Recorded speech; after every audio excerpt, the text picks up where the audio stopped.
चुभता आज भी मेरे अंदर संग है। मेरी जिंदगी है क्या एक कटी पतंग है।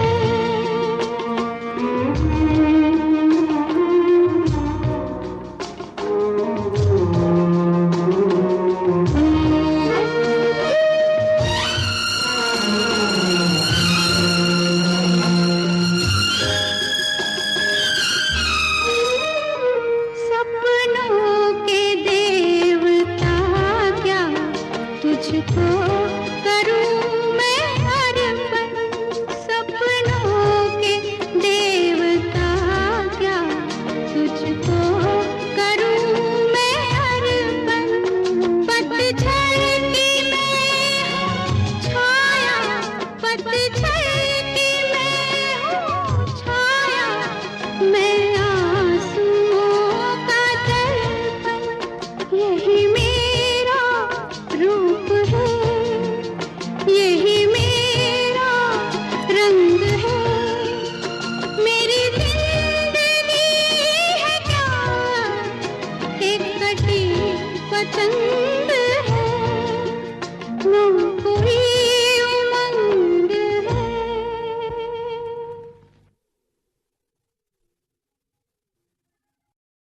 यहाँ पे बहुत सारी यौन कर्मी वेश्याएं जिन्हें समाज वेश्या कहकर बुलाता है, उन वेश्याओं के बच्चों को जीवन सुधारने के लिए एक संकल्प नाम की जो संस्था कार्य कर रही है, उनकी अध्यक्षा श्रीमती अंतुल जी से हम इस बारे में जानकारी लेंगे कि वे उनके भविष्य को सुधारने के लिए क्या क्या प्रयास कर रहे हैं और कब से कर रहे हैं और उन्हें क्या क्या परेशानी आते हैं।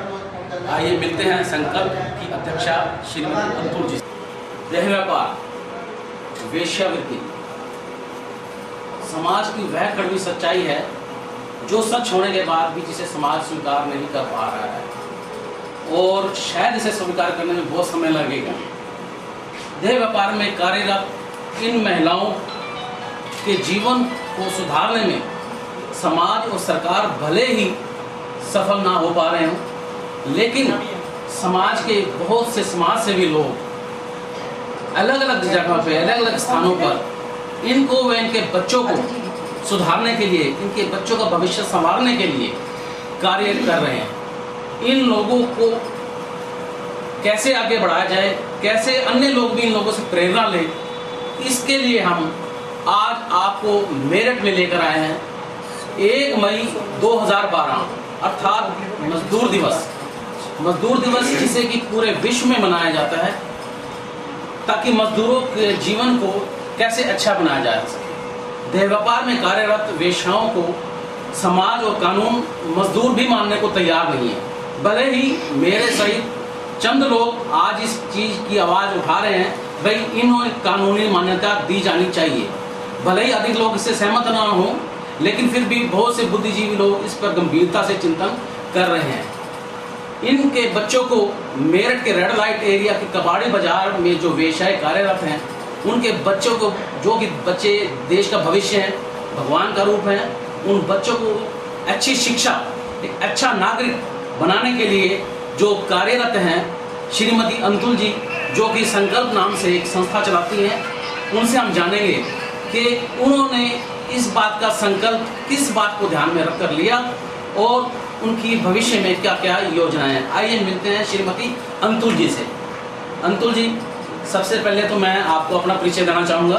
मेरा नाम आनंद प्रकाश शर्मा, मैं पत्रिका निकालता हूँ करनाल से, वतन के सिपाही के नाम से ये मेरी पत्रिका है। ये वतन के सिपाही मैंने क्यों शुरू की, ये भी एक बड़ा गंभीर मामला है। हिंदी हमारे देश की राष्ट्रभाषा है, जिससे सम्मानजनक अधिकार मिलना अभी तक कहीं दूर दूर तक नजर नहीं आ रहा। और देश को आज़ाद हुए 64 साल से ज़्यादा हो चुके हैं। उसी को बात को ध्यान में रख के लगभग आज से 17 साल पहले मैंने इसका प्रकाशन आरंभ किया। और जब मैं अपने प्रयासों में असफल रहा तो मैंने आज से कुछ रोज पहले अपने मुख्यमंत्री सरकार से निराश होकर घोषणा की कि सरकार हमारी हिंदी को सम्मानजनक अधिकार देने में असफल रही है, इसलिए मैं सरकार से दुखी होकर आत्महत्या करूंगा। लेकिन सरकार ने मुझे आत्महत्या भी नहीं करने दी और मुझे गिरफ्तार करके जेल भेज दिया। उसके बाद मैंने जेल में गया तो वहाँ पर जेल में से जमानत मिलने के बाद मैंने जन जागरण अभियान के अंतर्गत धरना प्रदर्शन आदि के माध्यम से लोगों को अपनी आवाज़ तक इस बात तक पहुँचाना आरंभ किया और मेरा वह अभियान भी जारी है। लेकिन इसी के साथ साथ मैंने वेश्याओं के बारे में जब जानना आरंभ किया, इनकी गंभीरता की गहराई में गया, तो वह भी मुझे बड़ा गंभीर मामला लगा और मुझे लगा कि यह एक ऐसा समाज की कड़वी सच्चाई है जो अधिकाल से है, जिसे समाज में कभी वेश्या कभी रंडी कहा जाता है, लेकिन कभी ऐसा भी समय था जब इन्हें नगर वधू और राजवधू के नाम से पुकारा जाता था। लेकिन आज सरकार शराब की बोतल के ऊपर लिख देती है शराब स्वास्थ्य के लिए हानिकारक है, धूम्रपान स्वास्थ्य के लिए हानिकारक है, लेकिन छोटे से छोटा देश का ऐसा गांव या शहर नहीं है जहाँ पे ठेके आदि ना हो। हम भी मानते हैं ये गलत है या सही, ये अधिकतर लोग इसका फैसला अभी कर पाएंगे, लेकिन सोचना जरूर कर दिया। हमारा प्रयास है कि हम इन्हें कम से कम कानूनन मान्यता दिलवा के इनके जो जीवन के मौलिक अधिकार हैं, इनके बच्चों के जो अधिकार हुए ने मिलना चाहिए। उसी दिशा को ध्यान में रख के, बात को ध्यान में रखते हमने पत्रिका का प्रकाशन किया जिसका नाम है काम जीवन समस्या और अपराध। इसके माध्यम से हम इन लोगों की आवाज़ भी उठा रहे हैं और दिल्ली इसको लेके हमने कई बार दिल्ली में जो जीबी रोड का रेड लाइट एरिया है वहाँ पे कई कार्यक्रम किए हैं। 15 अगस्त पे हमने वहाँ पे तिरंगा भी लहराया है, बच्चों के साथ भी कार्यक्रम किए हैं। आज हम मेरठ में आपके बारे में जानकर आपसे जानने आए हैं कि आपका जो संकल्प है वो कहाँ तक पूरा हुआ है और उसमें आपको पूरा करने में क्या क्या दिक्कतें आई हैं और उन दिक्कतों को सामना करते हुए आप कितना आगे बढ़ पाए हैं। माननीय अंतुल जी। देखिए आनंद जी, पहली बात तो मैं ये कहूँगी कि बहुत सुखद संयोग है कि 17 साल पहले आपने ये शुरू किया और 17 साल पहले मैंने ये संकल्प लिया, दोनों कोइंसिडेंट है। एक्चुअली में ये जो आपने सवाल किया कि मैं इसको इसी क्षेत्र में क्यों आई या इन वेश्याओं के बारे में मैंने इस तरह से क्यों शुरू किया काम, इसका कारण ये है कि बिल्कुल जहाँ से हमारे यहाँ का रेड लाइट एरिया शुरू होता है और वहाँ से जो सड़क पार करते ही मेरा घर है, मेरा मार्केट है, तो पैदा होते ही जूं बड़े होते हैं वहाँ की हर लड़की हर लड़का उसको ये खास हिदायतें दी जाती हैं कि ऊपर देख के नहीं जाए, क्योंकि मेन वही बाजार है, कबाड़ी बाजार, वहाँ से हमें पार होकर जाना है। और ये स्वाभाविक गुण होता है एक बच्चे का कि जितना उसे जिस चीज़ से रोका जाए वो उतना तीव्र गति से विरोध आगे आता है। तो वो धीरे धीरे इस तरह से बढ़ता चला गया और ये मन में कहीं ना कहीं रहा कि कभी मैं बड़ी हुई तो जो इनके दुखों के दर्द के बारे में सुनती रही, जानती रही, तो मैंने कभी नफरत नहीं कर पाई, मतलब इवन चाइल्डहुड में भी मैं नफरत नहीं कर पाई। तो मुझे ये लगा कि मुझे अच्छे से इनके साथ कभी ना कभी तालमेल मुझे बिठाना है। बच्चे बड़े हो गए, फिर बहुत अर्ली एज में शादी हो गई, सारी चीज़ें हो गई, तो तब हम इनके मतलब एक महिला को ढूंढने के लिए मैंने, अगर मैं कहूँ कि मैंने काम करने के उद्देश्य से यहाँ काम किया तो कतई नहीं किया। एक महिला मेरे पास मदद मांगने के लिए आई थी जो सेक्स वर्कर थी, मैं उसकी मदद नहीं कर सकी, जॉइंट फैमिली से हूँ, रूरल एरिया से हूँ, तो इसलिए नहीं कर सकी। और पंडित फैमिली से हूँ तो नेचुरली थोड़े ऑर्थोडॉक्स भी हैं, नहीं कर पाई। तो वो दिल में दर्द रहा कि कभी मैं अगर सक्षम हुई तो इन महिलाओं के लिए कुछ करूँ। उसको ढूंढने के लिए ये प्रयास था कि मैंने हर दरवाजे पे वहाँ दस्तक दी और हर जगह से मैंने धुतकार खाई, लातें खाई, चोटें भी खाई। मतलब इवन यहाँ तक हुआ कि दलालों ने मेरे पीछे करना शुरू कर दिया। मुझे अभी पिछले साल की घटना है कि मेरा बहुत ज़बरदस्त एक्सीडेंट कराया जिसमें केवल मैं बची हूँ, बाकी मेरे शरीर की कोई हड्डी ऐसी नहीं जो मेरी टूटी है। मुकदमे लिखा है बहुत सारे, इवन रंगदारी तक का मुझे मुकदमा मुझ पर लिखा है दलालों ने और सेक्स वर्कर्स ने भी लिखा है। लेकिन टचवुड की मुझे जो मैं अगर सफलता की बात नहीं कह रही, लेकिन अच्छी प्राप्ति की बात कर रही हूँ, अचीवमेंट की बात कर रही हूँ कि मुझे लगभग मैंने 437 लड़कियाँ अब तक निकाली हैं, कल की गिनती करके, कल भी एक लड़की निकाली है। तो उनको निकाल के मैंने मतलब मुझे बहुत आत्मसंतोष मिलता है।